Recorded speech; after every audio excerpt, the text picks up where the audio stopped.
Thank you so much. Good morning. Sabah al-khair in Arabic. I'm so happy to be here with you today. Thank you, Holly, for taking us here in this brilliant day. I'm Naela Heik. I'm Arabic. I'm a nurse at my heart. I'm from the north of the Galilee, Magar village, and I've been at Hadassah for about 29 years old in intensive care units at Hadassah in Jerusalem, and I've been there as supervisor of the intensive care units. And now I'm, as Holly said, I'm the national head nurse of the social Ministry of Health and then Social Security, and I'm here to tell you my story with my dear Julie. Okay. So, as I said, I'm from the north of Galilee, and I'm Arabic, and I'm proud to be here and to present to you my presentation and my talk. I think that the most important thing that my family and my parents gave me, especially my mother, is to forgive and love. And this is, I think, the special things that we as parents can give to our children. Her family in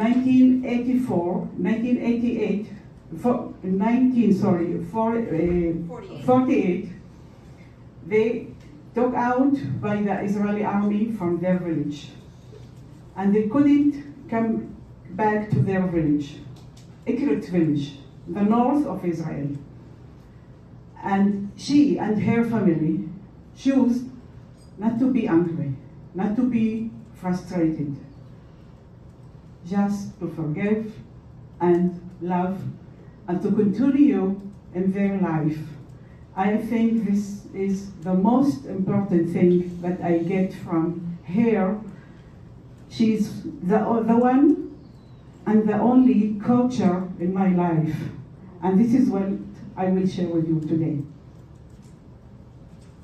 My name is Julie. I was born in the United States. When I was 16, I left the United States and went to Israel. I finished my high school training in Israel, went to the nursing school of Hadassah after I finished high school, and went right into the Israeli Defense Forces, and I was a nurse in the Israeli Army. And then after I finished the Army, I went and I started working at Hadassah. So I've been in the intensive care unit at Hadassah since 1978, and when Naela came as a young nurse, this was her first job at Hadassah, working in the unit that I had already been working with and so that's where we first know each other. I mean, when you first had your first baby, who was already given her grandmotherhood, that first baby. So we know each other many, many years through many trials and tribulations, and we've always had a very tight connection between us. So, just a minute. I know how to be a good nurse in intensive care by Julie. So what we'd like to present to you, because we know that we're at Hadassah, so it's in Jerusalem, and we know that Jerusalem is a very, very complex notion, a complex concept. So what you see in green, that's West Jerusalem, and that's where Hadassah Hospital is.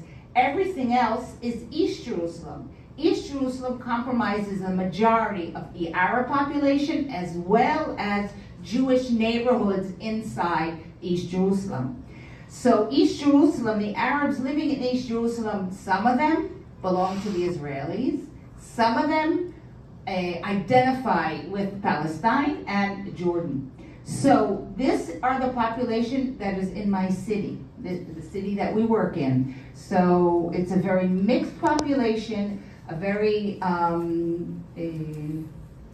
bubbly, conceptual, And Naela's daughter Amal always says it's a very harsh city, because if you believe something in Jerusalem, you believe it really, really to the extreme. So those are the people that are living in our city.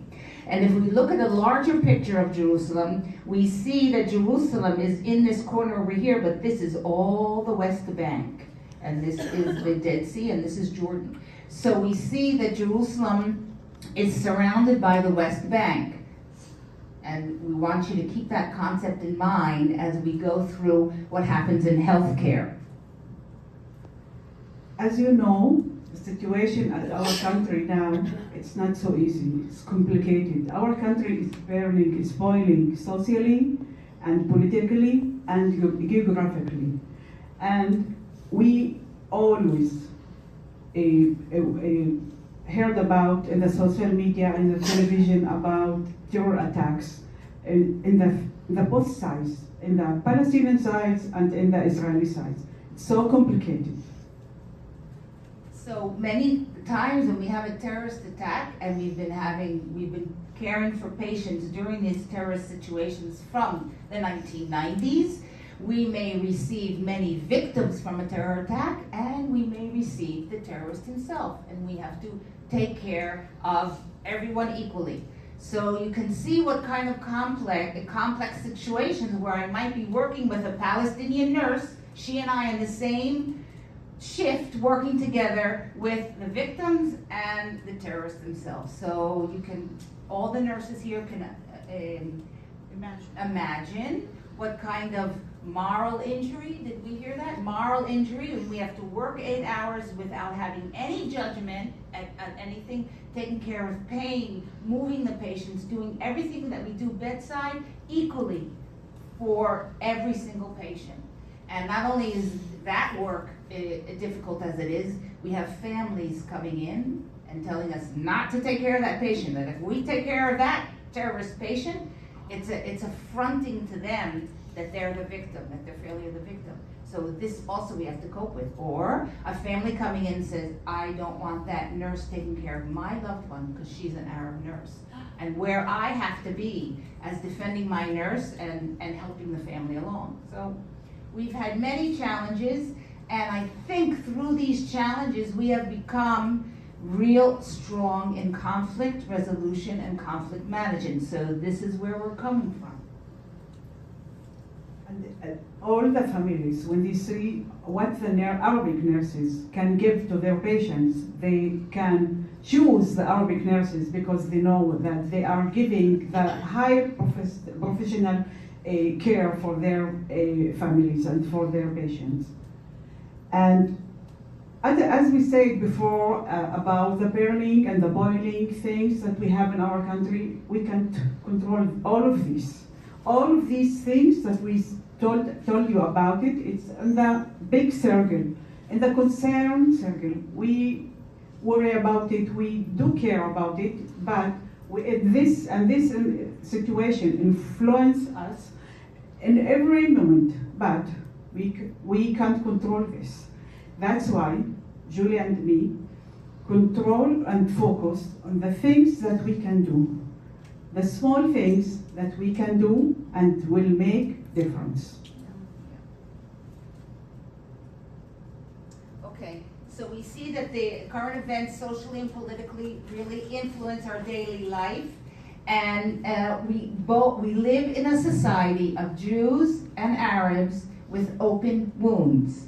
And our question is, can nurses heal a bleeding, wounded people?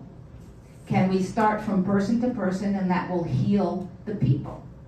So this was one of our main thoughts.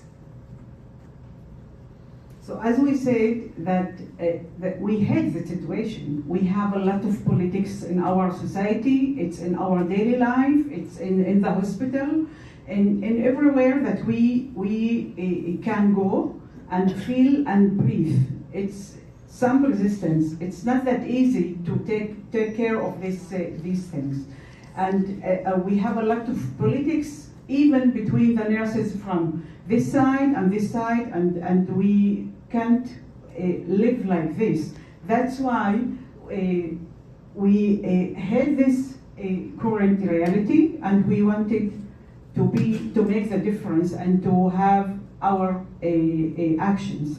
That's why we have our vision. We want to know that we can do it as nurses. Nurses can do a lot of things and all over the world, and they can reach out to each other. And we did it with small steps. Just like Martha, with small steps. We really related to that, Martha. So our small steps started when I was in charge of, I was a trauma coordinator of our hospital, and I had a 45-year-old trauma victim. He was a truck driver, and he lived in the West Bank, but he was driving his truck in Israel, and he had a very, very bad car accident. He had a below-the-knee amputation, he had a stoma, he had an open abdominal wound. He was a very sick patient, and we invested in this patient 3 months of daily care and everything. We got the best care possible. But when he had to be released from the hospital, he had to go back to the West Bank. And the West Bank has no continual care, no rehabilitation facilities at all. So if I compared this patient to all my other trauma victims from Israel who went to rehabilitation and physical therapy, and we had much, much continual care because that's the health system in Israel, I was very distraught by the health care inequalities that I was facing, that he was going to have a different outcome compared to my Israeli patients who had more opportunities for better health care. So this really triggered me to say to Naela, if I knew a nurse in Hebron where he's going, maybe I could just talk to that nurse that would watch him. Okay, so that's a small step. I don't want to send it. We've invested so much in this guy. I really wanted to have a good outcome. I just can't send him back there. I need to have a contact of someone who will at least look in and answer any questions that he has. So we needed to develop a nursing network. So I said to Naela, do you have any nurses? You're Arab. Maybe you know any nurses in the West Bank. She says, no, I don't know any nurses in the West Bank. So we had to start one by one, looking for nurses in the West Bank. As you can see, there's no border between Israel and the West Bank. We could walk to the West Bank, but we don't know anybody there. And the West Bank doesn't know anybody in Israel unless they're injured or got sick and came to our hospital. So we had to slowly but surely look for nurses in the West Bank. It was much harder than you think. I want to add something that we can't go as Arabic or as Israeli people to the West Bank. We need special police commission because it's two it's separate places. That's why we don't know what's going on there, how the people live there, and what they have, which hospitals, which rehabilitation they have there, which drugs they have there, and it's like a whole black place there. A big black hole. Yes. So we needed to expand and establish ourselves formally. So we didn't want to just say, okay, I have a friend, you have a friend, how are we going to do this? So we said we need to do this in a proper, organized, like nurses. We do an assessment, we do an evaluation, and we know how to do things systematically. So I said, how are we going to do this? We're not going to just call the nurses. So we went to the Ministry of Foreign Affairs in Israel, and we said, we're trying to do this. Can you give us some suggestions? And they really taught us how we should develop our nonprofit organization. And they also wanted to give us money, and they couldn't give us money if we weren't a proper organization. So it was a win-win situation. And the most difficult thing was to reach out to the nurses from the Palestinian Authority, because I talk Arabic, I'm Arabic, but they think that we are Israeli, and this is the big problem to reach them, and yeah, it's a barrier, and we couldn't trust each other.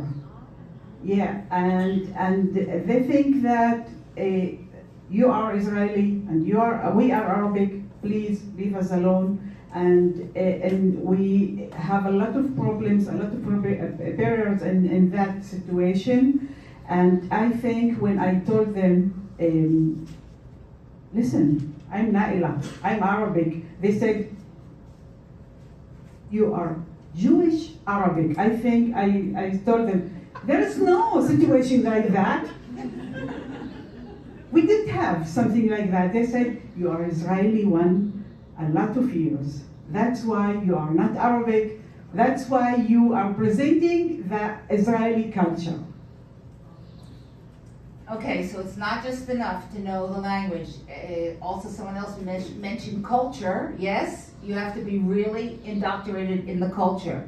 So the Ministry of Foreign Affairs suggested that we get an outside sponsor. That's exactly what Naela was saying. Because the basic trust was distrust, we needed an outside neutral sponsor. So we looked at the Red Cross. They said Israeli Palestinian nurses. No, that's too political. Red Cross said that to us. We went to the WHO. Sponsor Israeli and Palestinian nurses? No, that's too political. Whenever we said we just want an outside sponsor, we want you to write emails to the Palestinians so they'll meet with us. And everyone kept saying, no, it's too political, we can't do that. So we went into the nursing, and we went and we saw Gene Watson's caring theory, and we said, oh, this ticks all the boxes. And Jean Watson herself came to Israel in 2012 in our national conference for nursing research. So we said, Jean, you have a really nice theory, but it's a theory. Does it really work in practice? Can we prove your theory, Jean? And she said, anything you want, I'm here for you. So she became our absolute 100% sponsor with everything that we needed. I mean, she even went to Washington, D.C. She even met with the Israeli delegation. She went with Israeli ambassadors in order to present herself. And they said, this is a theorist. Is she really? And we said, yeah, she's really there. So she has invited all the Palestinians to meet at a conference that she sponsored. And then all the Israelis also came to that conference. So that's how it started. So our challenge was, could her theory really be validated? I think she was our umbrella. It was a big umbrella that Israeli and Palestinian nurses can come in and be together and reach out and talk about nurses and nursing issues and things that bother the Palestinian nurses and the Israeli nurses. And I think it's the same in the whole world. Nurses are the same. Yes. So she really helped us overcome those first challenges, and that was a huge, good tip that they gave us in the Ministry of Foreign Affairs. So after Jean sponsored us and she started helping us, we established a nonprofit organization called Nurses in the Middle East. And you can talk about our vision. Yes, and our vision is that those working in the healthcare professions will compassionately share the power and knowledge of caring. And the things that we dedicated for was and are healthy promotion, continuing education, research and development, and follow-up care and regional conferences, annually conferences in Aqaba in Jordan. And the nurses from the whole world can come, and the Palestinian and the Israeli nurses get together and talking about nurses. So we established these informal relationships, and they started to grow word of mouth from other Israeli nurses who also had other problems, just not trauma. Nurses here know that when a patient has to go home with something called TPN, they have to go home with this non-feeding, intravenously feeding system, and they had to go back to Palestine. So a nurse from the internal medicine ward would say, hey, Julie, we know you have this network. How are we going to send our patient back to Palestine with this feeding network? And then we'd contact nurses in Palestine who would help with this feeding network. Or, for instance, stoma bags are not provided in Palestine. So if you have a stoma, you cannot get a bag and live in Palestine. So that's okay. So we said, okay, we're going to get the stoma bags. Naela and I would get the stoma bags from Hollister and Coloplast, and they would give us the bags. We would go to the checkpoints, and the Palestinians would come from the checkpoint side, and we would give them those bags over the checkpoint side. But again, this is person to person on a very small scale. We could help those that we knew. There are many, many other Palestinians that we didn't know, and we couldn't help them. So this one-to-one small steps really started to develop the trust that we needed in order to have a functional network. As you see in this slide, this is our first conference in 2012. It was in Amman, in Jordan, with Professor Jean Watson. And we were there 26 nurses from Palestine and from Israel. And I want to say to you that today we have 140 nurses that meet annually. And so And it's that's... fabulous. Yeah. I go every year. It's the most. I Yeah. go to a million conferences. It's really the best. Yeah, Holly comes every year to be with us and to support us. And I think that it's take a lot of time, and it was we have a lot of barriers, but now we have trust. We trust each other. We know that nurses deal with the same issues. So there were a lot of social implications for our wanting this healthcare equality.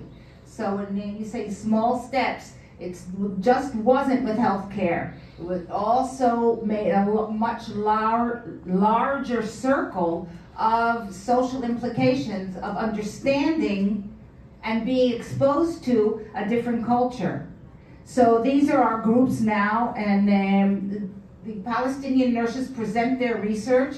There's no other platform for them, no other conferences that they can go to in order to perform their research. So this is a platform that is paid for by our NGO. We generate funds. We could do fundraising in order to pay for the Palestinians to come to this conference, and they present their science. And we had never been exposed to the science of the things that the Palestinian nurses are researching, and now we started doing joint researches together, which is another problem, because if it's finally published, after I try 5 or 6 or 7 journals, and it's finally published, the Palestinian nurse says to me, Julie, I cannot be on a publication from a nurse with a nurse that says Jerusalem, Israel. So do you have another address?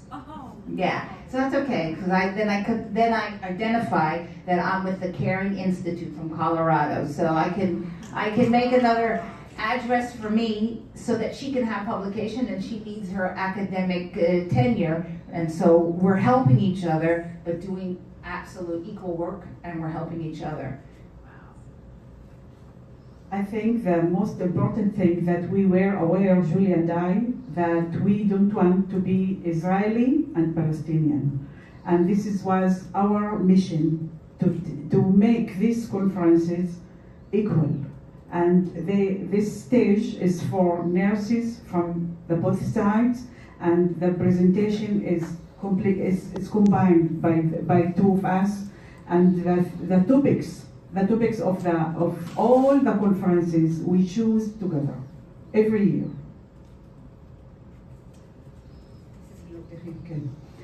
That's why we decided to get the pillars of excellence of the topics that we interested in, the both sides. I mentioned again the patient. Our patients and yeah, of course, in the center of our concerns and in the center of our control, and that's why we choose to meet our patients in the quality issues and the safety, and to do research together and innovation that we can do together as nurses, and continuous learning. So we're very careful during these conferences not to go into any political talks or any political situation. Sometimes there might be a little slip up, and then Naela says in Arabic, no, we're gonna stay with our patients. Let's get back to our patients. So that's a neutral topic that we're all passionate about, and it's a positive topic. So that's why we just keep on these topics. Now, the doctors and nurses from the Gaza Strip during COVID-19 got in touch with the Rosanna organization, which Steve is a representative of the Rosanna organization, and it's an NGO that helps healthcare in the Middle East.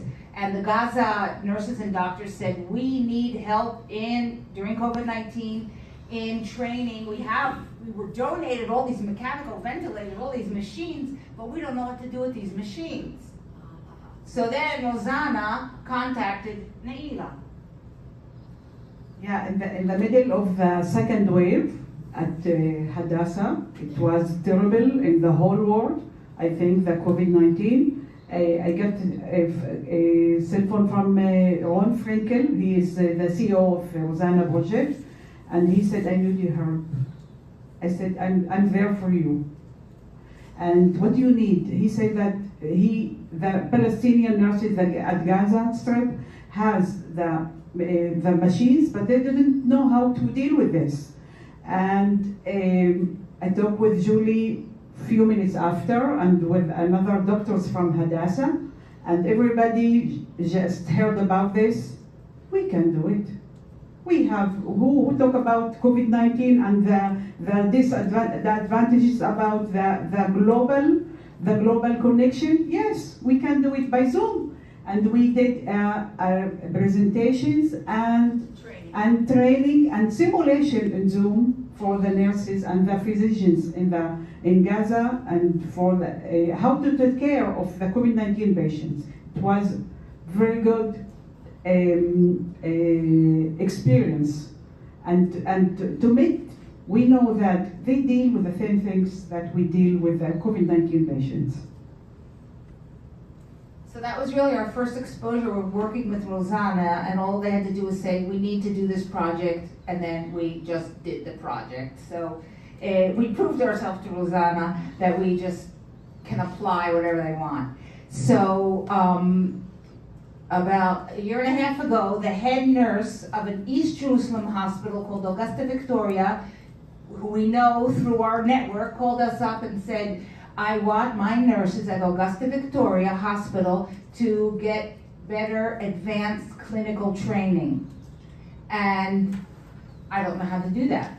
And in Israel, the nursing division is very, very strong. And we have specialty courses in critical care, mental health, advanced place, pediatrics, psychiatry, a lot of advanced practice national programs, and a nurse goes through the program theoretically as well as clinically, and there's a national test, and she is nationally certified, which sounds very normal for an American or for an Australian or for someone living in the UK, which is not the case in, I think, a lot of third world countries, not just Palestine.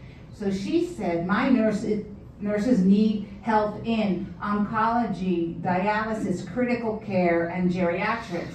We went to the hospital, we saw the facilities, we talked with the nurses, and we said, okay, well, we can do that. So we asked Rosanna was very forthcoming. We made a budget of how much it would cost us to do an advanced clinical course in oncology nursing. Asked Rosanna, made the budget. Rosanna said, go ahead. So last year we started an advanced practice clinical oncology course for 15 nurses from Augusta Victoria. And so we had to get an online program where they could learn the theory. We needed a certified program, which is not easy to find. On YouTube, you can find thousands and thousands of lectures, but we needed a program that the nurses would get certified after the program. So the American Society of Oncology Nurses has an online program that nurses can do, and through modules, and when they finish the modules, they have a test and they get a certification. So the online modules we downloaded from the American Association of Oncology Nurses, but the clinical rotations, the nurses did at Hadassah. So you're learning online theory, but the clinical rotations, they came once a week to Hadassah for 15 weeks, and we did the clinical rotations with them. So this was the first experience of these Palestinian East Jerusalem nurses meeting Israeli nurses, and the first time that Israeli nurses were exposed to East Jerusalem Palestinian nurses. So we called it the Nursing Hub, and it was, now we know, it was a pilot program because they wanted more things. And this is a picture of us, Naela and I, with the group, and this is the Chief Nursing Officer at Augusta Victoria, who took the initiative to come to us.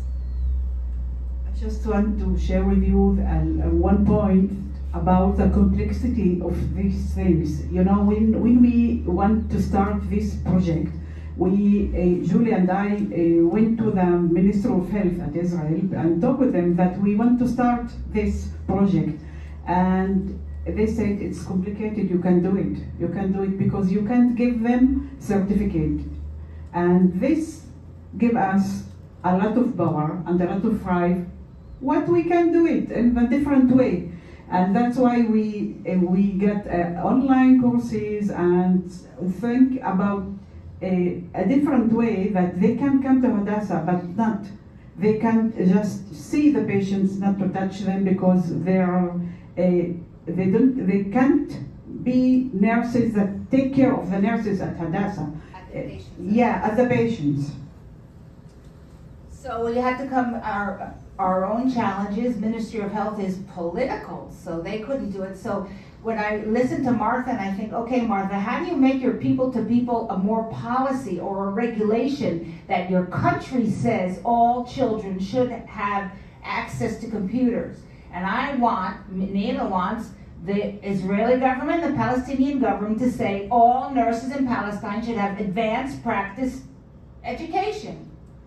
But every time we try to get too big for our britches, we get turned down. But we have to just find the right way to do it. Yes, we have to find the right way to do it. We have not stopped finding a right way to do it because we believe it should be regulated. All nurses in Palestine should have the same access to higher education that Israeli nurses do, that any nurses anywhere does. Okay, so after the pilot program of oncology, Project Rosanna went to, asked a grant from USAID to expand this program. And the basis of this program is that midwives and nurses have the potential to play a role as peace-building agents, and we already saw that from the pilot. So this project focuses on cultivating peaceful coexistence between Israelis and Palestinians with nurses as the launch pad, as the core of this project, while bridging critical healthcare delivery gaps in nursing.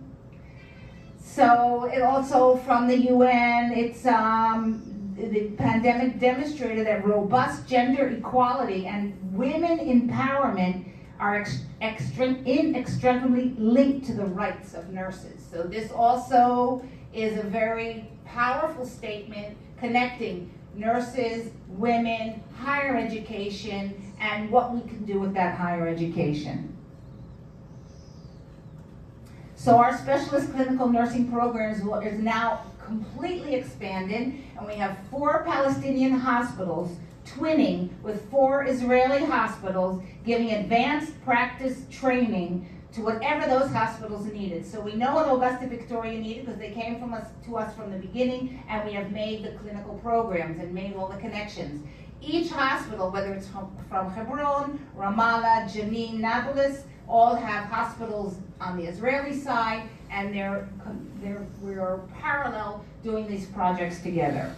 So these are the areas that we're giving a specialized program. Now, as we're nurses, we just don't want to see this as a nice program. We have to prove that it does something other than have buddies and chums in the network. So we are now, of course, going to assess it, evaluate it, and research it. So we're now looking for joint research. However, one side are the teachers and one side are the students. So it's not, I'm not researching an equal population. What the Palestinians will be gaining from this program is not the same thing that the Israeli nurses will be gaining. So it's really hard for us to find a common instrument. What are we going to look for in both populations before the program and after the program? So since I have a room full of very mindful nurses, if you guys can think of a good tool. We are thinking of conflict resolution, conflict management, and the Palestinian nurses are all into getting the knowledge and the competencies and the skills, but the Israeli nurses already have that, and they're the teachers of this group. So, and we want to make sure that it's an equal research, and we don't want to come out with something that is just proliferates or shows the difference between the two groups. We want to show the similarities in the same group. So our outcome, what we want to see was, so we need a tool that will show that. So we're very challenged, as always, but. So these are the UN goals, and you can see that our goals of our group intersect all the goals of the sustaining the UN goals. So at the total end of the program, from all the 8 hospitals, we estimate a total of almost 500 nurses who will be directly involved in the training and the various components of the nursing hub that we're going to do. It's a 3-year program. Moreover, the nurses will interact with thousands of patients. So then we can say our caring. Where does it go to our caring? And through that caring and that touch with all those patients and the families, at their each own hospitals and the partner hospitals on the other side of the border, we believe that we can promote a more calmer coexistence. We have to believe in that. Yeah. Okay. We're gonna have to speed them up. Yeah, this is the movie. I hope it works.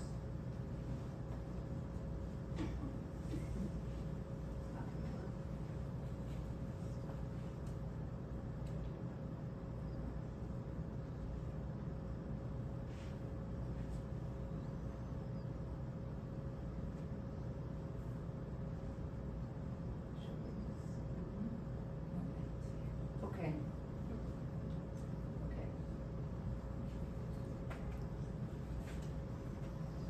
So you will not see the movie, never mind. Yeah, we are the movie. We have special thanks for and appreciation for Professor Jean Watson. She's not here. We hope that her daughter can come to join us, but I think she couldn't. And the second one is Dr. Holly Shaw. Please stand up. Thank you so much for your support. Love you so much and believe that we are here today especially from your support. Thank you so much. And Rosanna, your biggest support, we feel it, and we know that we can continue to do, and we can continue to dream, to do more and more projects. And our steering committee and the nurses from the Middle East and our families, thank you so much. And special thank to my colleague Julie.